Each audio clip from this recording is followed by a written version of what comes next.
How many friends do you have? Not followers, not contacts, not people whose posts you occasionally like. If you were stranded at 2 a.m. with a flat tire in the rain and you had to call someone who would actually come, how many names could you dial? A British scientist spent 30 years studying this exact question. His answer unsettled the entire field of psychology, and it will almost certainly change how you think about every relationship in your life, because the number is far smaller than you think. In 2023, the United States Surgeon General declared loneliness a national epidemic. Not a trend, not a concern, an epidemic. His advisory stated that lacking social connection carries health risks equivalent to smoking 15 cigarettes a day. Loneliness increases the risk of premature death by 29%. It raises the likelihood of heart disease, stroke, and dementia, and it affects more people than obesity, diabetes, or addiction. Here is the part that should stop you. A 2025 survey by Cigna found that 57% of American adults report feeling lonely. Not occasionally, regularly, more than half the country. And it is not happening to the people you would expect. It is happening to the most connected generation in human history. People with 800 Instagram followers and nobody to call when something goes wrong. There is a reason for this. And it was discovered not by a therapist or a self-help author, but by a man who spent his career studying the brains of primates. His name is Robin Dunbar. He is a British evolutionary psychologist at Oxford University. In the early 1990s, Dunbar was studying the relationship between brain size and social group size in primates. He noticed a pattern. The larger the neocortex, the part of the brain responsible for complex thought and social processing, the larger the social group the species could maintain. He plotted the data across dozens of primate species. Then he extrapolated to humans, and the number he arrived at was 150.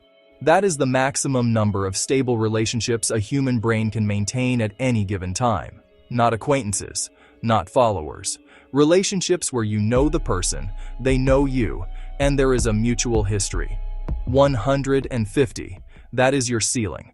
But here is where Dunbar's research gets truly revealing. The 150 is not one flat group. It is layered, like rings on a tree. The outermost ring is 150. These are people you would recognize and could have a conversation with. Your extended network. The next ring is 50. These are people you would invite to a dinner party. Casual friends. People you genuinely like. The next ring is 15. These are your close friends.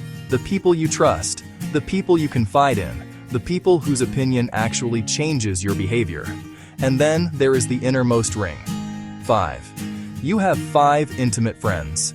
5 people you would call in a crisis. 5 people who know your fears, your failures, and your unfiltered self. 5 people whose absence would leave a hole that no amount of social media could fill. Dunbar's research, replicated across cultures, across decades, and across the digital revolution, confirms the same number every time. 5. Now here is where modern life breaks the system.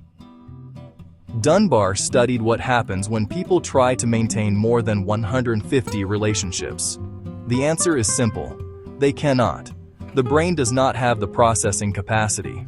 What happens instead is that the quality of every relationship degrades. You spread your social energy so thin that the inner rings, the 5 and the 15, begin to erode. Social media accelerated this in a way nobody predicted. A study from Oregon State University found that adults in the top 25% of social media usage were more than twice as likely to experience loneliness. Not less. More. The explanation is cognitive.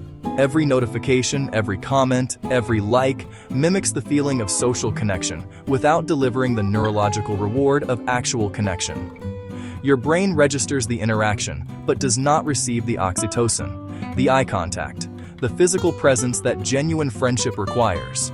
You feel like you are connecting. You are not. You are performing connection. And the performance is exhausting your social capacity, leaving less energy for the 5 people who actually matter. So, what do? You cannot change the size of your neocortex, but you can change how you allocate your social energy.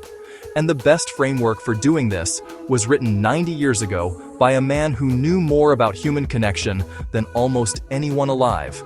Dale Carnegie published How to Win Friends and Influence People in 1936. The title sounds manipulative. The content is the opposite.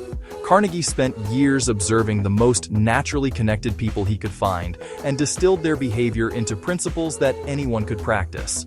3 of them apply directly to Dunbar's inner ring. Practice 1. Remember and use people's names. Carnegie called a person's name the sweetest sound in any language. But this is not about memory tricks. It is about attention. When you remember someone's name, what you are actually saying is, "You mattered enough for me to store you." In a world of 150 connections competing for space, that signal is powerful. The next time you meet someone, repeat their name 3 times in the first conversation. Not awkwardly, naturally. Watch what happens to their posture. Practice 2. Ask about their life and then actually listen. Carnegie's most repeated observation was that the easiest way to become interesting is to become interested. Most conversations are 2 people waiting for their turn to talk. Genuine curiosity, where you ask a question and then listen without planning your response, is so rare that it is almost disorienting when someone does it.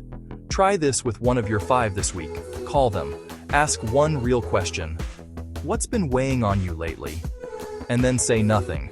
Let them fill the space. That single act will deepen your friendship more than a year of liking their photos. Practice 3. Show up when it is inconvenient. This is the one Carnegie practiced more than any other. He was famous for remembering birthdays, visiting sick friends, and writing letters after conversations. Not because he was obligated, because showing up when nobody expects you to is the only reliable signal of genuine friendship. In Dunbar's framework, this is what separates the 15 from the 5. The 5 are the people who show up on the bad days, not just the celebrations. Here is what I want you to do tonight. Take a piece of paper, write down the names of your 5. Not the people you think should be there. The people who actually are there. The people you would call at 2 a.m. The people who know your real situation, not your curated one. If you can fill all 5, you are ahead of most people. Protect those relationships. They are rarer than you think. If you cannot fill all 5, you are not broken. You are normal. Dunbar's research shows that the average person has between 2 and 5 people in that inner ring. And the number fluctuates. Life events, moves, career changes, all of them shift the composition. The question is not, why don't I have more friends? That question leads nowhere. The question is, am I investing my limited social energy in the right people? Because every hour you spend scrolling through the updates of your outer 150 is an hour you did not spend deepening a relationship in your inner 5. In a world that measures connection by follower count, the most radical thing you can do is choose depth over width. 5 real friends, 5 people who know you, 5 people you would cross a city for at 2 a.m. That is not a small life, that is a full one. If this changed how you think about your relationships, subscribe to this channel. Every Tuesday and Friday, I share stories like this, about the research and the people behind how we actually live, think, and connect. No hype, no shortcuts. I have linked the 2 books behind this video below. Robin Dunbar's Friends, which is the definitive science of friendship, and Dale Carnegie's How to Win Friends and Influence People, which remains the most practical guide to human connection ever written, both in the description. Tell me in the comments, how many names can you put in your inner 5? Be honest. And if you are watching this and thinking, I don't have 5, then you're not alone. Half the people watching this are thinking the same thing. That's why this video exists. I'll see you in the next one.